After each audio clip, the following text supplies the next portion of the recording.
Chapter 3. Most of the guests had already arrived by the time I finally left my room. Father had sent multiple manservants up to pound on my door and relay his messages to not delay any longer. My handmaiden, Beatrix, deserved credit. She waved each manservant off with the sharp retort that if my father hadn't delayed me by lecturing me, I would have been ready on time. I turned to scrutinize my appearance in the mirror. I'd always been considered pretty enough, but after her administrations, I was no longer simply a thin princess. I was the regal future queen. The stunningly beautiful woman gazing back at me looked far too innocent and sweet to be suspected of any wrongdoing. Perfect. I leaned closer, examining the way my eyelashes had been darkened to contrast my bright blue eyes and the matching gown. "You've outdone yourself, Beatrix. Thank you." In the mirror's reflection, I saw her brown eyes crinkle as she smiled fondly from the praise and patted my long blonde hair. She was the closest thing I had to a mother, as my own had passed away during childbirth. "Do you hope to find love before being forced to marry someone else?" one of the newer servant girls asked. Beatrix hissed and swatted at the lass, who murmured, "Beg pardon, Your Highness, it was not my place." A thin smile crept to my lips. "No need to apologize. My plan is not too far off from that. If Father wanted me to give attention to men, I would give attention to men, just as he had requested." Beatrix gave me an all-too-knowing look and shook her head. "There's not a man alive who can handle the amount of woman you are, Princess." Horns blared and the herald announced my entrance as I daintily held my skirts and stepped leisurely down the elegantly sweeping staircase, ensuring every eye was upon me as I descended. I beamed at every man in turn, relishing their gaping mouths and dumbfounded expressions. Father held out his hand to me as I reached the bottommost steps, and I placed my fingers on top of his, allowing him to guide me down the final stairs. "Dearest, I would like to introduce you to Prince Igor, Crown Prince of Coronis. Igor, this is my daughter, Princess Rapunzel." I lowered into a deep curtsy, making sure to tilt forward as I did so. Igor bowed in return, sweat breaking out on his forehead as he valiantly fought to keep his eyes locked with mine. "Princess, it's a pleasure."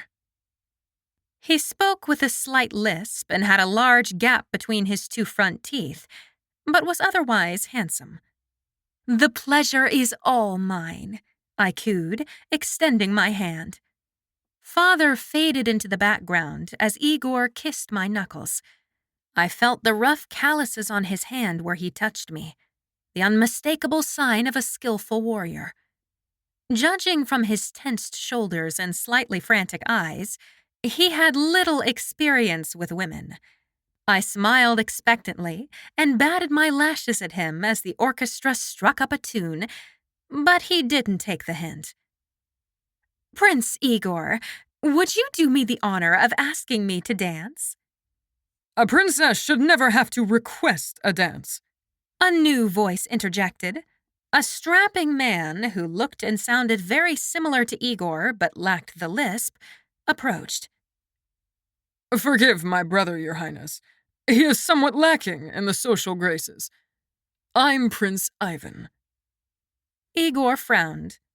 "She asked me," he began, but his brother cut him off. "You may have your turn after I claim the first dance." At first touch, he flinched, as everyone did when they touched my constantly cold hands. To his credit, he politely ignored my icy fingers and led me onto the dance floor, where many couples spun and dipped their way around the enormous circle. Ivan had skill at dancing, but lacked the rough calluses that his brother had earned on the battlefield. He was well versed in the steps and kept a steady flow of conversation the whole time. Or rather, he talked in a continuous stream that proved to be one-sided and boastful. Naturally, since my brother is heir to the throne and deals with the logistical side of operating a country our size, I have more time to devote to the high society, which is where I fit in better anyway. Igor is rather introverted, but you can probably tell by now that I attract people. They just gravitate towards me. Isn't that fascinating? I was recently jousting with Sir Wesley of Elmsby. You've heard of him, I'm sure. The one who battled the dragon of the Shadowed Mountains. Anyway, after I beat him in the joust, we were discussing... He went on and on. I tuned his words out, but continued to bat my eyelashes and smile as flirtatiously as I could at him. Ivan relished the attention, and once our dance was over, offered me his arm for a stroll. I already promised Sir Gallus a dance when he signed up for the dragon hunt this morning, but please find me later. Ivan brushed his lips against the back of my hand. I won't forget. Gallus, the knight who had been first to volunteer for the dragon mission, darted up to accept the next dance. Even after my first dance, my hands hadn't warmed up, so he too flinched at my touch, but he masked it well. Gallus wasn't as conversational as Ivan had been, so I needed to prompt more from him. "Tell me of your most recent assignments," I coaxed. I was sent to investigate a possible poaching situation up north. An awkward silence stretched as I waited for him to elaborate, but he was too busy watching his feet and making sure he didn't step on mine. "And was it poaching?" I finally asked. Gallus jumped slightly and hastened to answer, stumbling over his words slightly in his eagerness to respond. Well, yes, sort of. It was the dragon again. I suppose a dragon would need to eat large game. I suppose. Silence fell again, and I felt obligated to fill it. This isn't the first report of such an instance, you know. Baron Signy filed a complaint recently about the same issue. The dragon took several of his sheep. At least it wasn't a person, Gallus said. I heard about your ancestor. Any child who went to school for any period of time in the last 100 years knew the story. My great-great-grandfather, King Tiberian, was reportedly one of the only humans ever to sustain not so much a friendship, but a cordial arrangement with a dragon. The tale went that during his reign, Rookwin was so overrun with dragons that our people were starving to death. Tiberian, whether motivated by anger or sheer desperation, sought out a young dragon and drafted an agreement in which the dragon would work for the crown and drive away its fellows in return for half of the kingdom's coffers. The fire drake, who was reported to be 8 times the size of the largest soldier, agreed to the proposal. The eradication of the other dragons took more than 2 years, but eventually succeeded. When Tiberian gave the dragon his share of the treasure, the beast demanded everything, with the threat that if he was denied the gold he deserved, our land would never be free from dragons. Tiberian protested, and the dragon had kidnapped my great-grandmother and held her for ransom until his demands were met. Terrified that the royal line would die out, Tiberian finally acquiesced and turned over the entire kingdom's treasury to the insatiable dragon. Ever since then, all my ancestors have been consumed with greed, desperate to recover the riches that had been lost. I'm sorry, I didn't mean to remind you. Gallus said awkwardly. I was just thinking about the dragon hunt next week. You already signed up, didn't you? I did. The knowledge that he would be putting his life on the line deepened my anger toward my father, which drove me to flirt even more with each one of my subsequent dance partners.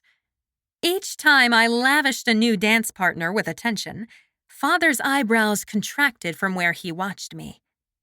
Delighted that I'd succeeded in arousing his suspicions, I would cheerfully wave at him each time I caught his eye, then lean a little closer to whichever man I was dancing with to whisper into his ear. Any other girl might have envied my position. The men who flocked to my side were all well-built, well-dressed and groomed, and eager to give me attention. But I couldn't help feeling that their affections were just as false as mine.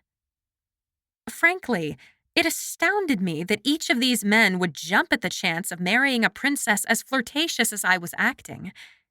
Did it not concern them that their future monarch was throwing herself at every man in the vicinity? Perhaps they simply didn't care what I did, as long as they had the opportunity to gain power and position. Father wasn't as easily fooled. Throughout the evening, his eyes became narrower and narrower until they were barely more than slits on his face. Finally, he cut in between my partner and me in the middle of a dance. "What are you doing?" Father hissed out of the corner of his mouth as he claimed the dance. He moved stiffly, as if by doing so his displeasure would go undetected by the surrounding crowd. My eyes widened to show my innocence. Have you not been encouraging me to greet each man very personally? What good, obedient daughter would reject her father's wise counsel? "We both know full well that this is a ruse." Father spat in an undertone. "I want to know why." I don't know what you're talking about, but I certainly have garnered a great deal of interest. After all, marrying me would come with an entire kingdom, even if it is one currently plagued by a dragon's presence. "This is just to get out of the dragon-slaying offer," snarled Father. "Isn't it? Are you hoping to become engaged so my offer today is useless?" A coy smile toyed around my mouth that was at odds with the innocence of my eyes. But Father, dearest, what do you mean? You arranged this ball, not I. "Before I made the offer about the dragon." And who am I to refuse the fortunate timing? Would you rather I rebuff all the advances of the gentleman here? Perhaps some will be more willing to consider such a dangerous quest now that they know I'm so interested in them. Father glared as he spun me under his arm and raised his eyes to glance around. Several of the men I had flirted with were casting sideways expressions my way, waiting to swoop in and claim the next dance. "I don't know what your game is," he hissed into my ear when we cut through the dance floor again, speaking so low that only I heard. "But if you botch this proposition for me, I swear I will marry you off to a peasant. I want you to sit out of the dancing for a few minutes." I laughed aloud, which only incensed Father further. Are you treating me like a misbehaving child? "Why not? You're acting like one," he retorted, then raised his voice so it carried to everyone nearby. "Of course you can get off your feet, Rapunzel, dear. I'm sure you're exhausted. Come along." He steered me to a chair next to a chess table. "Here, you like chess? Sit. Play with him." Father snatched at the arm of a passing man, who turned out to be Prince Igor, the prince with the lisp. Igor sat down heavily in the chair, looking somewhat confused as to how his attempt at getting to the refreshment table had landed him across the chessboard from me. "Princess, it's nice to see you again," he said, somewhat startled. "And you as well. It seems we've been told to play chess." "I've heard you are very talented," Igor told me politely, hastily setting up the pieces. I raised one shoulder. "Oh, I play a little." Igor offered me the white pieces, but I shook my head. "I favor black, if you don't mind." I caught Father's eye as he watched us. I like a challenge. As expected, Igor moved his e-pawn up 2 squares for the traditional opening, and I countered by advancing my own pawn the same number of squares on the same file. His f-pawn soon followed, and I brought out my d-pawn. I flicked my eyes up to meet his, but his gaze was fixed on the board. A curious knot of onlookers trickled in as Igor and I played, growing with each move we made. Oftentimes, when one of us would execute a particularly brilliant move, people would gasp or groan, depending on who they were rooting for. Igor played well. It was obvious his military knowledge was not limited to how to swing a sword. Chess was a compulsory unit of study for all knights, as it provided the foundation upon which all military tactics were derived. But for as well as he played, my tactics were superior, and he knew it too. I could see the anxiety in his face as the end drew near, and I remained several points up while I forced trades for the remainder of his pieces. Finally, he shook his head and moved his king a few final times with a resigned air before I delivered checkmate. I reached across the board and shook his hand. "Good game." He grinned back at me good-naturedly. It was a good game. You're a very skillful player. After Igor rose from his seat, Ivan took it, determined to prove that whatever his brother could do, he could do better. He was worse. It only took 8 moves for me to checkmate him with a variation on a simple scholar's mate, a humbling experience for the brawny man. After Ivan's quick defeat, many of the men I had danced with formed a line, each eager to match their wit against mine. They all went down in rapid succession. My chess prowess was a skill I prided myself on, having studied for hours each time Father confined me to my room for some trick I played on him or his friends. There were a great deal of men laughing at each other as they all failed to best me. As my cockiness grew, Igor brought a young man close to my same age over, a squire by the looks of him, and shoved him to sit opposite of me. Here, Griffin is an excellent player. He is my squire. I gestured for him to set up his pieces and analyzed him, still feeling much too arrogant for my own good. I had soundly defeated many princes and knights already. A lowly squire would be no problem at all. Griffin had a soft-spoken voice and an average build, but exuded an air of quiet confidence. As he touched each of his chess pieces prior to beginning, I knew he would present a good challenge for me. Competent players habitually centered all the pieces on their respective squares at the onset of each game, as if familiarizing themselves with old friends. Within 6 moves, my heart was pumping much harder than with any of my former opponents. Griffin barely even glanced at the board through the entire opening and set up an impenetrable barrier around his king.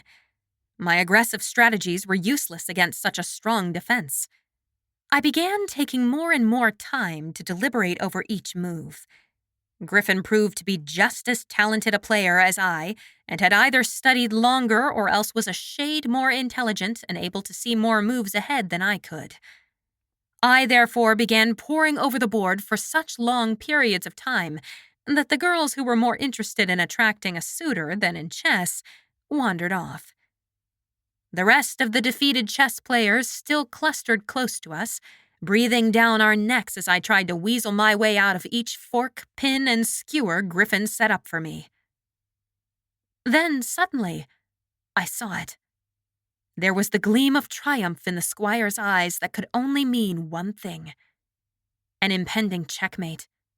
I scoured the board, but the attack I had planned out seemed foolproof. 2 moves later, I saw what Griffin had anticipated all along. His knight was going to triple fork my king, queen, and rook. I would lose my queen and consequently the game. And it was unstoppable. How could I have overlooked it? I sagged back in my chair, horrified that I had missed such a pivotal point in the game. It seemed that none of the onlookers could map out moves as far ahead as Griffin or I, so they hadn't realized that the game was essentially over. I locked eyes with Griffin over the chessboard. He had me, and he knew it. My stomach soured as the anticipation of my impending humiliation loomed large. There was nothing I could do to prevent his victory. I glumly moved my queen diagonally 3 squares and waited for my ultimate demise. It never came. Rather than using his knight to capture my queen, which would lead to a checkmate, he instead moved his only remaining rook to threaten my black-squared bishop, a major blunder. I stared at the board, uncomprehending, then up at Griffin, who gave a tiny smile and nodded down at the game. I captured his rook and took the remainder of his pieces, then delivered checkmate soon after. He shook my hand, thanked me for the opportunity to play, and rose. What happened to 3 steps ahead, Griffin? A knight called aggressively. Isn't that your motto? Yeah, I thought you were a competent player. Other voices joined in, all heckling the quiet squire as he silently wound his way through the jeering crowd. My gown felt nailed to my seat as I watched him walk away as calmly and sedately as if he were strolling on a beach. He had thrown the match. But why? A mere squire who could best one of the most competitive chess players in all of Rookwyn would gain immense popularity. Women would fawn over his intelligence, men would admire his achievement, and he could have publicly punctured my own ego, which I knew was grossly overinflated. So why hadn't he? Hands rained down to pat my back and words of congratulations swirled around me, but I didn't hear any of them. I shoved aside my stool and stalked after Griffin as he left the ballroom, catching him as he stepped out of the castle into the rose garden. "What's your game, squire?" He pulled a face of mock concentration, not in an unkind way, but in light teasing. We were just playing chess, were we not? I glared. You saw the checkmate and lost on purpose. Why didn't you take it? Griffin looked taken aback.